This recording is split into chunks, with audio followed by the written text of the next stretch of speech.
Hey, welcome to the channel. I'm Patrick Biselele. This is Maendeleolab. Maendeleo stands for development, progress, and growth.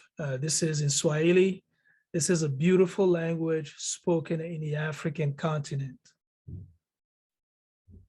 I felt connected to the meaning, and this is how I came up with Maendeleolab. This is where I practice a lot of my hands-on skills and also develop use cases related to network engineering or infrastructure engineering. To me, it's all the same, but it's always nice to be a little more specific. As you can see on the screen, this is my digital resume. It tells you a little bit about myself and some of the things and some of the values I can bring to the table. Next, let's go over the use case. In this use case, we are building a centralized architecture in AWS using scripting. This is a series of 7 topics. The very first topic, we will go over the design overview, which will be next. We will build a standard infrastructure. We will deploy resources like EC2 instances. We will deploy an AWS network firewall, an AWS transit gateway. We will monitor and measure network performance. And then the last topic will wrap up. So the last topic will be a wrap up. We will go over everything that we will be working on. And next, let's talk about the design overview. As you can see, there's a lot of details there, a lot of details to cover. So I'm going to speak about this design from a high level, right? I'm going to try to keep it high level for now. But as we go along into other topics, I will try to take a deep dive and cover more details. Let's talk about this. What you see is called a regional construct. It is a build in one region. In my case, it's US East 1. In this design, we basically addressing efficiency by centralizing a lot of our connections. This is a hub and spoke topology. You have the transit gateway at the center as the hub, and we have the VPCs as the spokes. Here at the top, those VPCs, you can see those as customer VPCs. In customer VPCs, you can have a host like a web application, a website. And a lot of times we place in resources in a public subnets of those VPCs to render a service to the public. And again, if I step back a little bit, a virtual private cloud, VPC, is very similar to the physical data center. The difference is this one is a virtual data center, and the other one that most network engineers are used to is the physical data center. The public subnet inside these VPCs is the same as the DMZ. With traditional networking in a data center, we used to have DMZs to where you would have like rack of servers on which you have websites running, applications that users out on the internet needed to have access to. The same is here with the public subnet, same principles apply. And the very next type of subnets that we do have inside of VPC is called a private subnet. Inside a private subnet, you can host resources that do need access to the internet, but no one on the internet can access those resources. So it's much safer. So we call this the private subnets. And by design, we are making sure that public subnets can communicate between them. This is assuming that this infrastructure belongs to one customer and you have 2 VPCs, but you are allowing those VPCs to communicate using VPC peering between the public subnets. And of course, this has to be vetted by your security. This has to go through security process to make sure that this communication is allowed. So with that in mind, yes, if it is allowed, yes, you can do it. You can just allow the public subnets to communicate, which is our case here.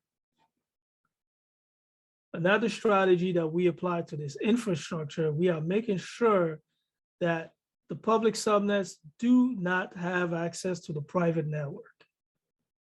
That is a requirement. We are making sure the public subnets for the customer VPCs do not have access to the private network. For the private network, private subnets, we have a private route table, and that private route table has a route, the default route targeting the transit gateway. From the transit gateway, we are targeting the Egress Vpc for internet traffic. So now this leads us to the third VPC, which is the Egress Vpc. I called it Network Dev Egress. This VPC is a central egress to the internet for the whole region. This is in US East 1 as it relates to this infrastructure. When internet connectivity is needed, it will use the Egress VPC, which is the central exit point to the internet. Inside the Egress VPC, we have the private subnets and public subnets. We will also deploy 2 NAT gateways. Each NAT gateway will be assigned to an availability zone. As you noticed, I am only using 2 availability zones per VPC. This is by design. In your case, you can use more. You can have more availability zones. It's really your choice. For me, 2 was enough to provide what I need. And inside this VPC, we also need an internet gateway, which we'll have here for the NAT gateways to point to get to the internet. The return traffic, we are making sure that traffic coming back from the internet will only be returned to the private subnets. So as you can see, we are really putting a lot of thought into security. We're making sure these subnets on the public side cannot communicate to the private network, but we're also making sure that traffic returned to the VPC, it's only targeting the private subnets.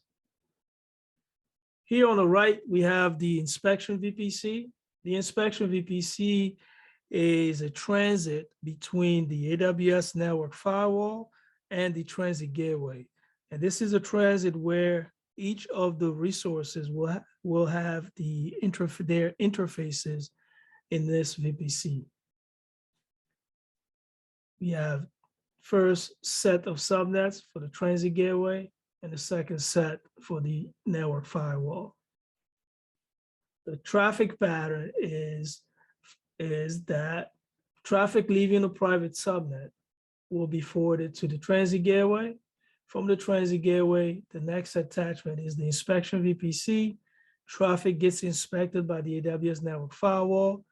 Then its route table is going to send traffic back to the transit gateway, from the transit gateway up to the other private subnet. This inspection VPC role is to inspect traffic between VPCs. That is the purpose of this inspection VPC. This design can scale up to 5,000 attachments. That's the limitation. And let me tell you, most businesses and enterprises do not even have a quarter of that amount as VPCs. So this is it's a lot of room for growth. Yeah, there was a lot of thought behind that, which is great. This is why the transit gateway is one of my favorite services in AWS. As a whole, this design is put together to provide simplicity for traffic patterns. We can easily know and understand how traffic is flowing to the internet from a private subnet perspective or from a public subnet perspective.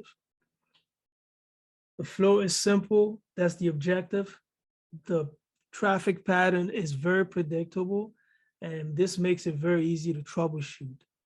And the benefit is that we can also duplicate this design to another region and tie the two together. An additional benefit to this becomes a plug and play network topology. For example, you can add a direct connect here to the transit gateway back to your physical data center. You can also connect a VPN, IPsec VPN to this transit gateway, same as you can also connect the GRE VPN for your SD-WAN solution. As you can see, this can grow, it can scale well because of just all of how it is designed with the intention of growth eventually, but also with the intention of efficiency. One common goal that all businesses do have is that they want to make profit and also spend less, which makes total sense. You want to make profit as a business and you want your expenses to be low. So a way to manage our expenses is in the cloud is we have to be thoughtful about how we design the topology and how many resources we need to provide that connectivity. And this is where, in my opinion, I always say the best design is the one that is the most efficient. That is just the way I see it. You may see it differently, and I totally understand. Another thing I wanted to add about the inspection VPC, in your case, you may choose to go to AWS Marketplace and get a different type of firewall. The same goes here. You can just use any other type of firewall. The goal here is that your inspection will be central and it can easily scale because you can grow more VPCs and still have the same exact inspection VPC. So I find this to be very powerful. This concludes our design overview. If you have any comments that you may want to add, any questions, please drop those comments in the comment section. I will try to get to them. I will do my best to get to those. But in the meantime, let's research, let's develop. I am Pat at Maendeleolab, and I will see you next time. Thank you.